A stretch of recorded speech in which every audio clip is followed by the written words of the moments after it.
Good morning, day 26, another day here in Salzburg, and I'm going out to do the Eagle's Nest tour, which is a tour of like a hideout they built for Hitler that was kind of like a vacation home. So we have a little small break because we have to switch buses. We're up in the Bavarian mountains now. We crossed over from Austria into Germany, and it's actually really cold, so I'm really happy I decided to bring my bigger jacket in my bag just in case, because I figured, you know, going up in the mountains is probably going to be cold, so it was a good plan. Heading up a very tiny road.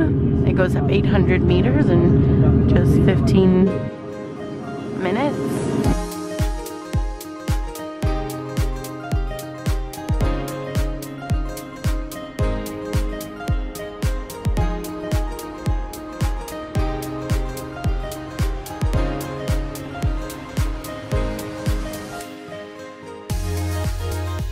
We're at part of it. We have to go through this tunnel and take an elevator. Oh, can't see anything. It's just foggy. 1938. That's when it was built. Eva was supposed to entertain the ladies in here whilst the guys for conferences out there. In the conference room, everything's original except the furnishings and the windows. But the walls, the light fittings, the ceiling, and the fireplace are original. The fireplace is made of Italian marble. According to some records, it was a present of Benito Mussolini to Hitler on his 50th birthday. Whether that's true or not, I don't know. But the pieces that are broken off, they didn't break off in old age. In 1945, when the GIs arrived up here and ran out of souvenirs, they took a few pieces of that. The first room we walked into off the elevator was the dining room. The only thing original in the dining room is the wall paneling and ceiling. Everything else has been changed a number of times over the years. The guards were the only people who ever spent the night at the Eagle's Nest. Not Hitler, not Eva Braun, nobody ever slept up here. It was never meant to be an accommodation house. It was purely built for conferences, meetings, functions. Never for an overnight stop. Just when I was about to get a picture of me with the mountains, the freaking clouds come up.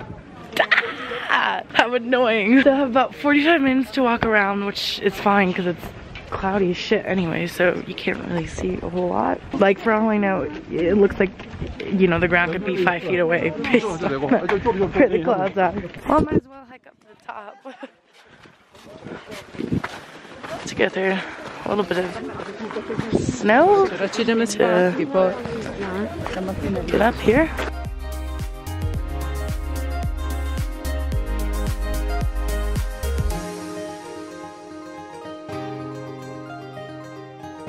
There we go, you can kind of see through the clouds.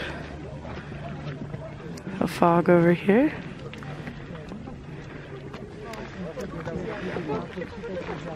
So, it's the valley below, and then that's right there is the Eagle's Nest. There's a small little house up on the top of this mountain range. Seems like my camera's getting a little confused with focusing with all the white fog. Heading up to the top over here. I think, you know, if it had been a normal spring in Europe and not the pretty cold spring they've had, the snow wouldn't be here this time of year. Even though it's been like nice the past week, it's been really, really cold. When normally April, May isn't that cold, so I think that's why there's still snow up here.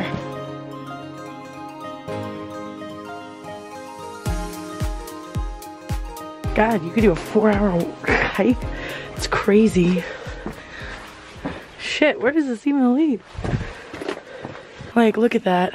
Okay, I'm gonna go down a little bit further, like down to there. So I'm just gonna go down so I can see where it turns. Like, look at this shit. This is not super safe. Well, this is the path here, because you can't see, but there's a flat. I don't even know where it goes. This is gonna be my turning back point. Like, it's honestly, it's not like I can even see anything, so I'd literally just be walking down rocks to have to come back up. So, I'm just gonna head back up. I think it's always less scary going back up than it is coming down. This would definitely be a better place to come when it's nice and sunny and you can see. And you know, the weird thing was, like, I knew I was coming up into the mountains, like the Alps, but I didn't actually think there was gonna be snow. I didn't think it was like a high enough altitude, especially like this much snow, I was just like, oh, it's gonna be cold up there. So let me bring my sweater and my big jacket. But yeah, there's like just so much. I slipped once. So these are the birds that are flying all around. I don't know what kind they are. Got yellow beaks and orange feet. And it's pretty cool with them soaring across all the white. They're very easy to stand out. Look at that, look at that. Beautiful, beautiful birds. Ooh. Pretty cool.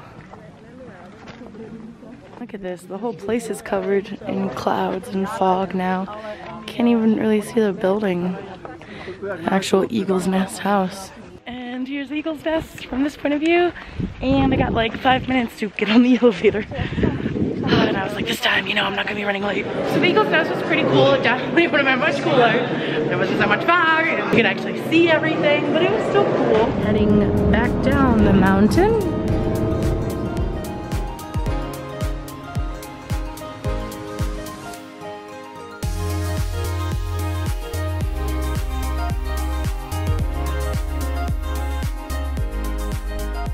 Stopping off for lunch in this cute little Bavarian town in the mountains called Mirabel Gardens, something like that. So gonna get lunch. The tour guide recommended a place, so just gonna head over there.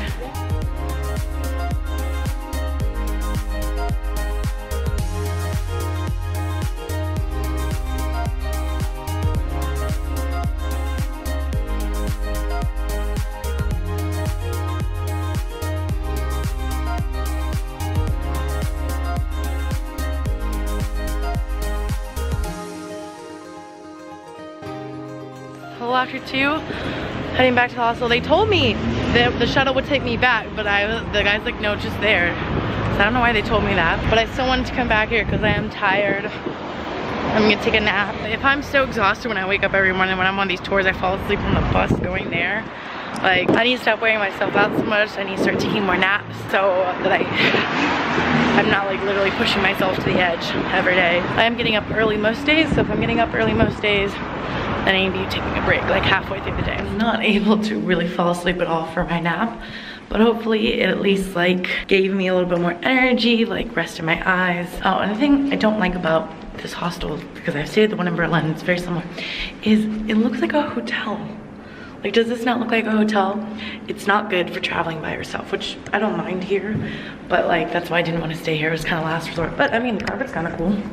See, it's like Mozart and music. So I'm gonna go to Mirabel Palace. They're open until 6. It's 4:30 right now, so it'll give me about an hour, and the gardens are open later, so gonna go check that out, and then I think just walk around the river for a bit, then grab dinner, and then I want to be back early because I need to shower and I really want to be to bed by like 10 p.m., 10:30 the latest. So this is Schloss Mirabell, or Mirabel Palace. Oh my god, it's the fountain, guys. It's the fountain from Sound of Music they walk around. I'm coming tomorrow to do the Sound of Music tour, so I'm gonna do my Sound of Music stuff. That, because I also look like really tired. And the steps they're on, oh my god. It's so cool. It's such beautiful gardens here. So pretty. You can see the cathedral and the fortress in the background. It's beautiful. Look at that, the sun decided to come out for a bit. Yay! It's so much nicer now with the sun out. And this really cool like little done-in walkway. I think this is where they walk to, right? You know, when they're like running around, like running the road. I don't know, they'll tell me on the tour tomorrow. But I decided to come so I'd have a little bit more time to like just wander around and take pictures and stuff. It looks like a stage or some sort. Ooh, a secret pathway to a secret garden. Different movie. But honestly, does this not look like the secret garden? The one with Maggie Smith in it, not the other one. All right, so where's the door hidden beneath all this? These are some interesting little baby statues. Oh, they got some interesting statues over here. They almost look like hunchbacks. Very like weirdly proportioned people. And tiny too. Maybe they're dwarves. That makes sense. That's probably what they are. They're probably dwarf statues.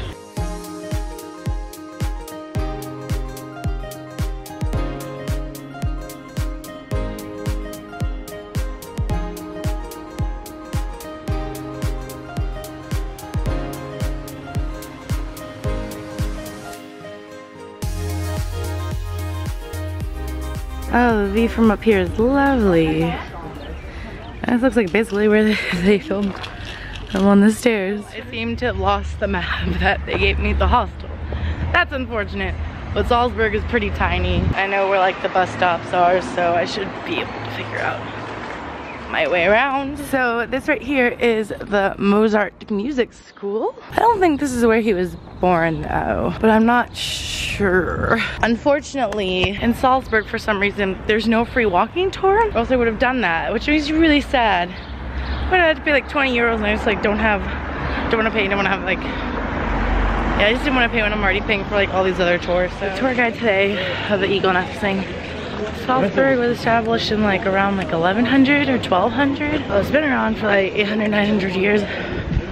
Quite an old city. And over here is the Salzburg River. Seems quite obvious where Salzburg got its name from. The river, the Salzburg River, Salzburg. So I think the plan is right now to just walk around. I think I'm gonna find a bench, finish reading the book I'm reading on my Kindle app. I'm reading The Handmaid's Tale right now. Enjoy the beautiful scenery for a bit while reading. What could be better, right?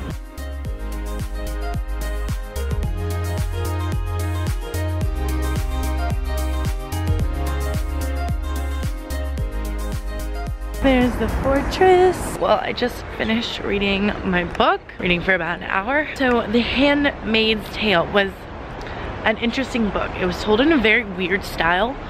Wasn't crazy about it. Any dialogue that wasn't currently happening, did not have quotations, and I don't know, like there were so many gaps, like so many more things I wanted to know about that happened, like, and the book is left so open-ended. Like it didn't feel like a complete story. Like there's so much I feel like could have been explored in this, and I feel like there were so many wasted opportunities in it.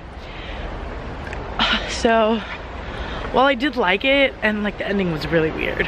I was like really confused for a second. It was weird. I'd say I'd give it like a 3-star, 3.5. Yeah, like 3. I liked it, but like I wouldn't read it again. I'm now just gonna walk along this river for a bit and then get some food and then call it an early night. Beautiful, beautiful Austria for you guys. Well, here is the Mozart Bridge, built in 1903. Don't know if you can see the sign or not. Crossing the Salzburg River. It's just a pedestrian bridge, like maybe 2. And behind me, you can see the fortress. It's a great city to walk around in. If I lived here, I'd go on walks with my dog all the time. But like, I never feel like going for a walk with my dog because I'm like, I see this stuff all the time. It's not like pretty. So I just finished dinner. It took way longer than I wanted, but they were a pretty busy restaurant. So yeah, I guess like an hour. I've just been so used to very quick service. So I will say though, while this didn't happen here, I hate that a lot of restaurants I've gone to and eaten at, they'll ask me like, oh, do you want a tip? Like just because I'm American. I know they don't ask this to people who live there, but because they see I'm American, they're like, oh, well, they tip in America, so I'm gonna ask for a tip. They ask what I like to, and I'm being like, no. I need to start thinking of that, but it's like, I know if I wasn't American, they wouldn't be asking me that. Like, what do you guys think about tipping in Europe? I think it's not necessary. I tipped willingly, like where I was like, okay, I'll actually give a tip here at a nice restaurant where I felt a tip was deserved. But everywhere else when they ask me, I'm just like, I guess. Like when I was in a taxi and he asked where I was from, I said Los Angeles, and I gave him the money. He's like, oh, don't you guys tip in America? And I was like, here. It's like people try to take advantage of Americans with tipping because they know that's our custom there, even though it's not the custom here. I don't know, tipping is weird here.